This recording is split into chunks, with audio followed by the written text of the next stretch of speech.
بسم اللہ الرحمن الرحیم۔ مائکروسافٹ ورڈ میں سیو ایز کیا ہوتا ہے؟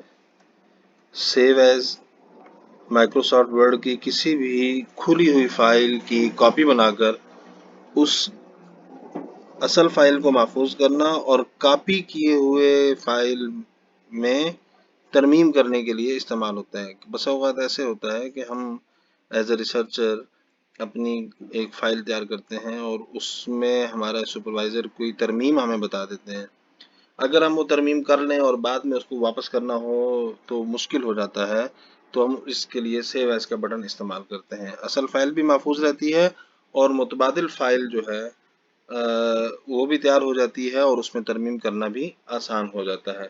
اس کے آپشنز کیا کیا ہوتے ہیں یہ جاننے کے لیے آپ دوبارہ سے ایک پیغام بھیجیں جس میں اس کے آپشنز بتائے جائیں گے کہ سیو ایز کے ذریعے ہم کیا کچھ کر سکتے ہیں۔